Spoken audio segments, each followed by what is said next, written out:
Hello, I'm Lowell Martin, and this is MCC Today, answering the age-old question, does 2 and 2 actually equal 4?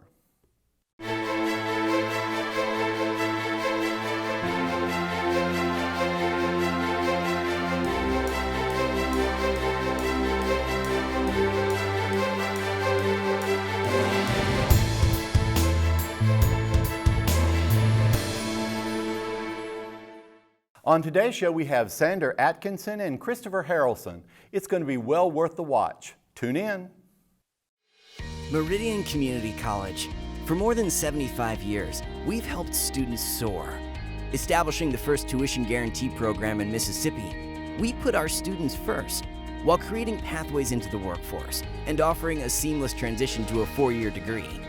Now is the time to find your purpose and register today, because those who move forward never get left behind.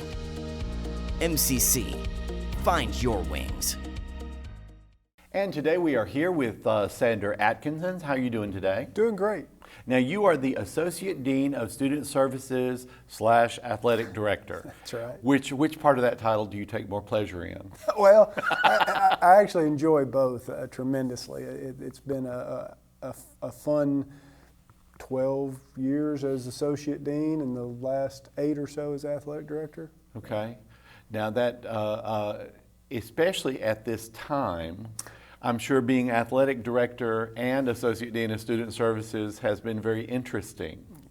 Yeah, it's been a challenging semester, and we fully expected it. It's an unprecedented time, and where we've told individual students and athletically teams that you have to spend some time away from school because you've either tested positive or been in contact with someone, and so it's a new thing that we've dealt with this semester.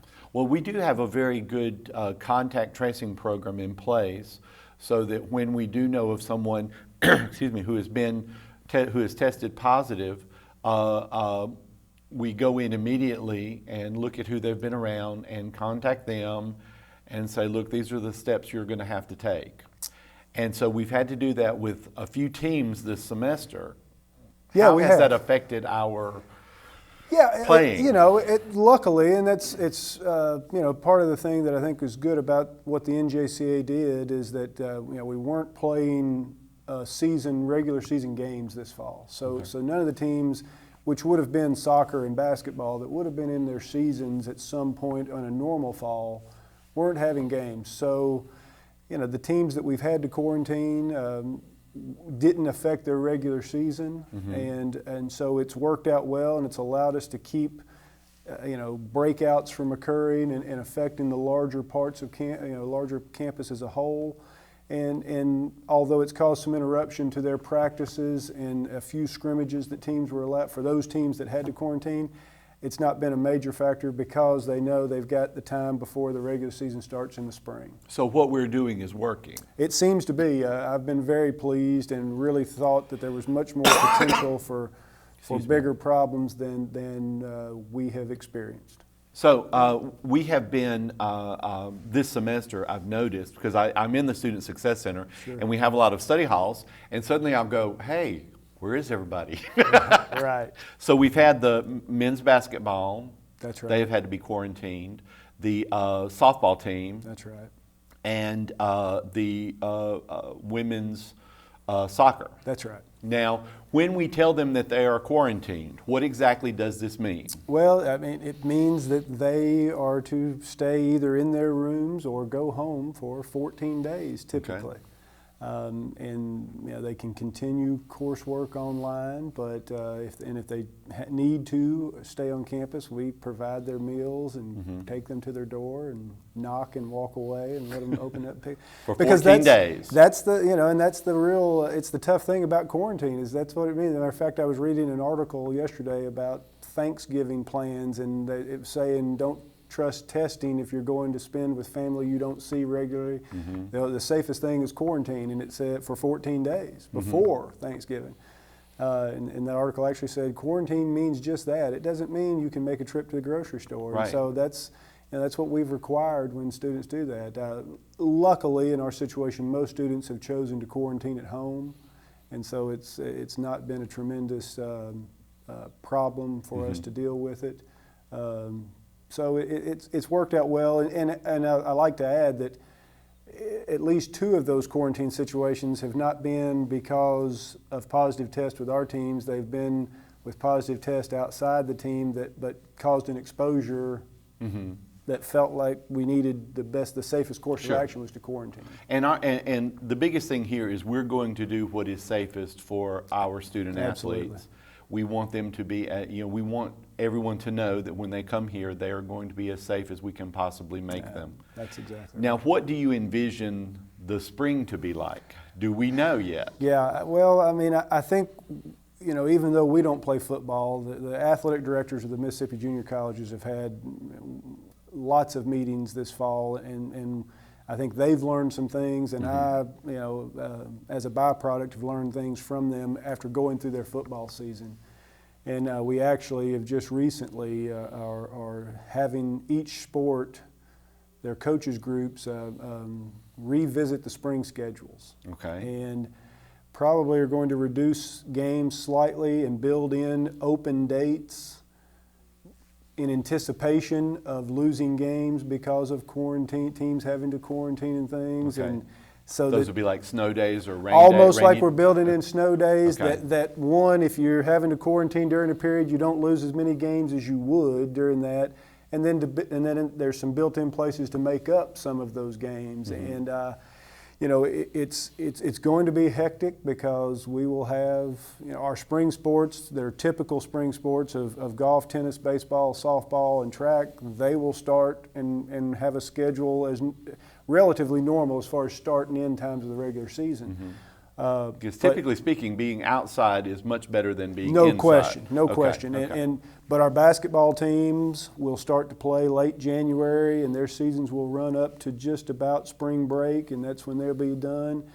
And then after that, what'll be really, which is not that untypical for what basketball does, but what's really going to be a difference is after spring break, soccer, which should be done for the year at this point typically, will pick up and play from just after spring break through the remainder of the year. So it's going to be a hectic time, and as teams and schools and our opponents inevitably have to quarantine and things, we're trying to prepare for things that we can anticipate, but we don't know when they're going to happen.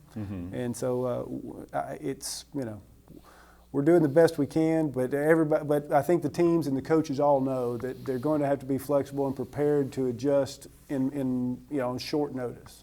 When will we get back to normal? Do we know? Yeah, I mean, I guess the closest guess, and this is just from the things I see in the media, is these vaccines are going to be the key to that, and it's obviously there's been encouraging news this week on that front. And very encouraging. And I guess the downside for us and our population is that for our students, they're some of the least affected by COVID. So everything I read suggests that they'll be the last in line to get vaccines. But if with any luck that happens, I mean, I pray that happens by next fall, so that maybe come August, we're back some to, sense of normalcy. We're back to what we typically expect. Okay. Yeah. So still on restrictions for the spring. Absolutely. Some major changes for the spring. We're still doing it. That's We're right. doing it well. That's right. We're protecting our people. We're protecting our students. Hopefully next fall we've got some good news. That's what we hope, is that by next fall, I think there's a really good chance, at least all reports are, and obviously I'm no expert in where those things are and how long it'll take, but all reports are once we get enough people vaccinated, it'll be much more normal, and I can tell you, and I'm certainly not alone in this across this country, but that'll be a welcome moment when we can look back and reminisce on what this last year was, or this last 8 months was like. On the student services side, have you noticed that students seem to be adhering well to our policies? Yeah, I've been impressed by our students' willingness to follow the policies. We really anticipated, or I anticipated, that I would have, lots of referrals for refusal to wear masks and things like that, and I really haven't. I mean, I can count on one hand and not even use all my fingers the number of people that I've had to talk to about that. And I'm sure part of that is because students have done a good job, but part of it's also because the faculty and staff have done a good job of addressing those things and it not getting to my office. I've noticed in my classes where the students will walk in, they have their masks on, they get their 2 packets of their cleaning supplies. Yeah. They'll clean everything beforehand, and then when we finish the class, they'll clean everything again. as they leave. So they've been doing a really good job of it. I think they understand what we're up against here. Yeah. And that's the biggest thing, I think, is making sure that people understand, we're not getting any pleasure out of doing this. Trust me on this. I am not getting any pleasure out of doing this. Exactly right. That's right. But this is what we've got to do right now to stay safe. That's now, right. on a personal level, if you don't mind me asking, Sure. what are your plans for Thanksgiving? How are you planning on handling Well, Thanksgiving? the plans changed. I'm from Kentucky originally. My folks still live there, and we rotate Christmas and Thanksgiving holidays. Each year we go one to Kentucky and stay here for one, and it was a Thanksgiving year for us. And I have a sister that has 3 kids also, so 10 of us would have piled into my parents' house typically. How old are your sometime parents? next. If you don't mind me asking. They're in their late 70s, and so we've actually decided not to do that this year, and it's not fun, but I think it was important for us to be able to do that so that we can have several more years to spend holidays with them. That's what my mother is 76, and we're doing everything we can to keep her safe. She's diabetic and has other, some other symptoms or some other issues, and I'm like, it's not. I want you around for a while. That's exactly I'm sure you want your parents around for a while. Absolutely. Listen, Sandra, I want to thank you for being here today, and hopefully we can have you back in the spring with some really good information and some good news. Sounds good. I'd look forward to it. We'll be right back. Since 1996, the MCC Foundation Tuition Guarantee Program has provided students an opportunity to find their potential. Thousands of students have benefited from the program. Over $6 million have been invested in the students who learn and live right here in our community. This program is funded by individuals and businesses who believe in our students, our families, and the economic impact of an education at Meridian Community College. Now is your chance to offer support. Give today at meridiancc.edu/give. And we are here with Mr. Christopher Haralson, our MCC Sports Information Director. How are you doing today? Doing good. I appreciate you having me on. Well, thank you. It's always unexpected. That's right. For many people. That's right. Well, I'm sure being Sports Information Director during this time is very challenging. That's right. It's honestly expected this fall to be quiet and not a whole lot going on, but surprisingly, it's been as busy as ever. We couldn't play traditional in-season games, but every team had scrimmages and things of that nature with other teams. And so we were as busy as ever in the fall. It was good, obviously coming out of the spring where we couldn't do anything, just to get back on the field and on the courts and get back to playing and have some information, to get out there to the public. I know they've missed sports, and we missed having them as much as people missed watching them. So it was really good to be able to get back and get on the field. Even if it wasn't in an official capacity, it was good to just get out and be playing again. Many of our student athletes, because they come to the Success Center for study hall and other things and to get general help, but they seemed a little lost because they didn't have the games that they normally have, the level of activity that they normally have. And when do you think we might get back to that? Fingers crossed, January 22nd. We're supposed to kick off with basketball and tennis on the 22nd, and then track right thereafter. And then hopefully the whole spring will be slam-packed with sports.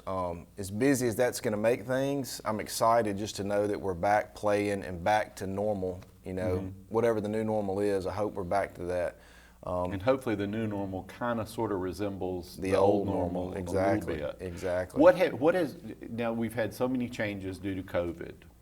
What changes have been kind of the biggest in your mind?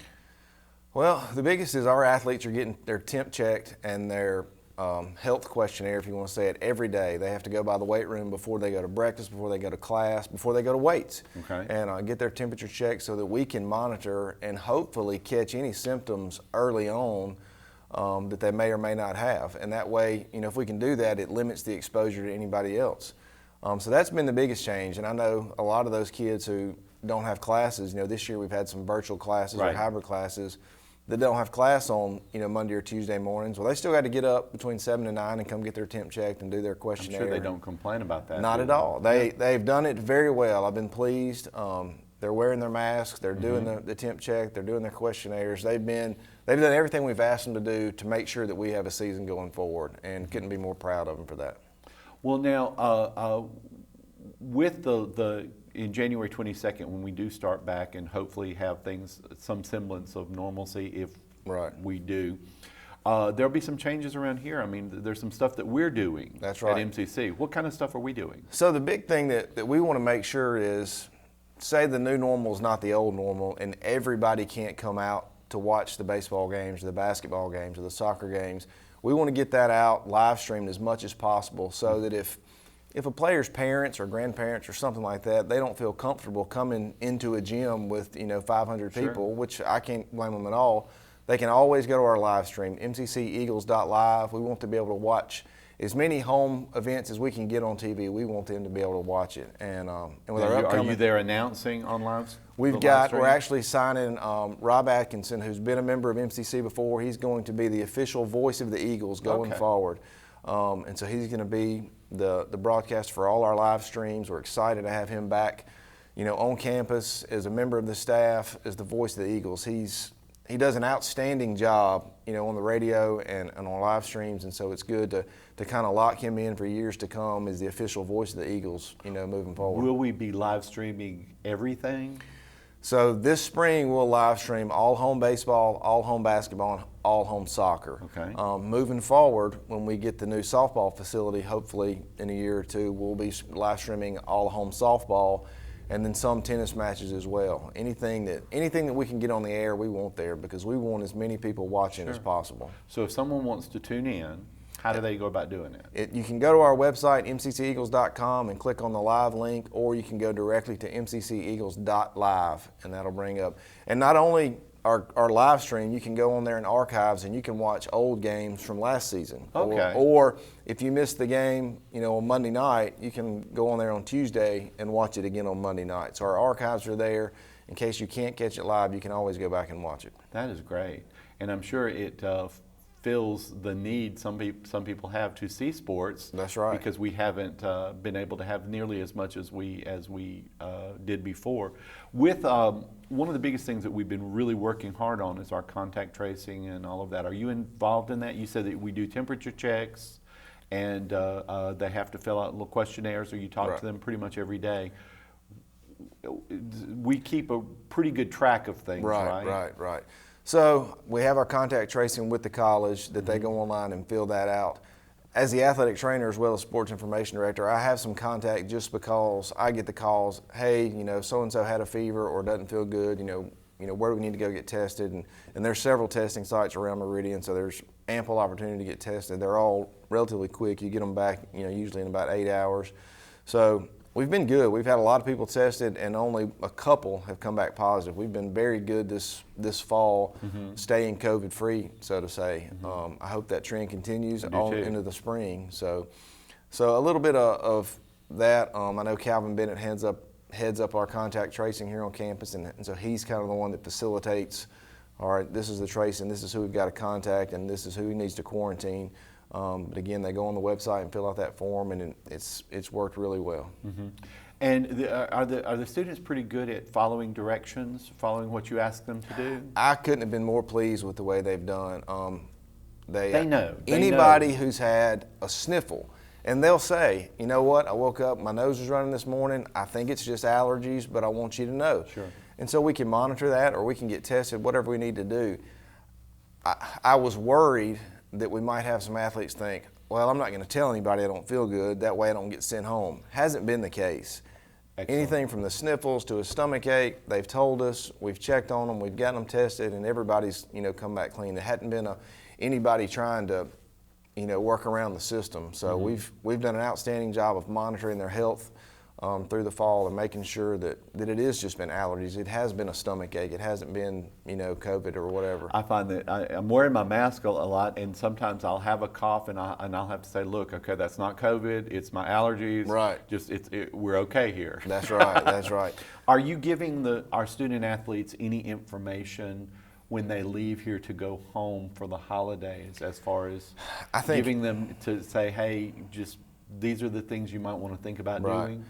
We're not doing anything extra. I think people to this point have probably been bombarded with information. And, they know social distancing, they know wear their mask and to wash their hands. Like you discussed with Dean Atkinson, obviously people are having to make some precautions for family functions. I think it is going to help us getting out at Thanksgiving so that there's not around a bunch of people and then coming back to school and then going back home for Christmas. Right. It's going to be able to limit the amount of people they're around over the holidays if they can go home and social distance themselves instead of going back and forth to school and then home around their family. I think that will wind up keeping people a lot safer. If you don't mind me asking a personal question here, what do you plan, or what changes are you going to make for Thanksgiving? Or are you planning on making many changes? So far, we're planning to have our family gatherings, kind of business as usual. And a lot of that's because if ever there's been a year to be thankful for the family you've got and that everyone is healthy, it's this year. And we've had several members of my family, myself included, that have had COVID and obviously recovered from it with, no Thank issues. Thank So I'm goodness. excited. I haven't seen them, most of them, since any of this started. I've seen my parents twice. I haven't seen my grandparents or my cousins or aunts and uncles. And so to get to see them on Thanksgiving and get to see them on Christmas, I'm looking forward to it. Again, if ever there was a year to be thankful for your family and be thankful they're healthy, it's this year, and I want to be able to have a chance to see them. So we're going to get together as we normally would and celebrate and spend some time together and honestly hope that we come out of it the best we can. Make a prediction for the spring. What do you think spring's going to be like for us? I think it's going to be hectic. I think we're going to play. I don't foresee us playing the full schedule that we have in the past, but I think everyone will get a full season. Whatever that looks like, I think we're still kind of tweaking some schedules to make sure we can get it all in, but I think everyone will play, and I think it'll be a success. I come back to the COVID tracing and the testing that we've done, because we've only had 3 teams, I believe, that have had to be quarantined this semester. Well, we've had 4 teams. 4 teams, okay. 3 teams, 1 team twice. Right. But one of the teams had to quarantine based off a contact tracing from a game they played. They didn't have anybody on the team that was positive. They quarantined based off a contact tracing. Just to be on the safe side. Right, exactly. And did they adhere to the quarantine pretty well? Absolutely. It's funny because you get used to seeing 25 players, and then for 2 weeks they're gone, and you don't realize that you're not seeing them you don't realize you're seeing them until they're gone, and you realize you hadn't seen those 25 kids and coaches, for that matter, for 2 weeks, and you're like, oh, y'all are back. It's been a while. So they've done an outstanding job with quarantining and staying at home or in the dorm, wherever they had to be. We've had some international students that couldn't go home that had to stay in the dorm, and that must have been difficult. We get food to them, and they're able to do their classes online, and it's been a success. Well, now, as an athletic trainer, do you have you had to make any special precautions in dealing with the students? Well, I've limited the amount of people in the training room at a time. Try to Okay. keep that to about 3 people. They temp check when they come in the training room. They sanitize their hands. They're wearing their masks, and then just sanitizing heavily after everybody leaves, wiping down tables, wiping down machines, and that kind of thing. Just trying to stay as sanitary as possible when anybody's, making sure everything's cleaned and put up afterwards. Well, listen, I want to thank you for being with us today, Yes, sir. and really appreciate the information. And hopefully we can have you on next semester, and everything is back to some semblance of normal. I hope so. Thank you. We'll be right back. Are you searching for something new? Then Meridian Community College is the place for you. With over 52 career and technical pathways, you can move straight into the workforce in 2 years or less. Get hands-on experience in welding and electrical technology, or go digital in graphic design and media production. You'll discover many opportunities for a new career at a fraction of the cost. Reskill now. Become essential at Meridian Community College. Register today at meridiancc.edu. On behalf of Matt Milner, executive producer, media consultant Josh Taylor, and student producers Jabrisha Rush and Dorothy Taylor, thank you so much for watching. Hope you learned just a little bit, not too much.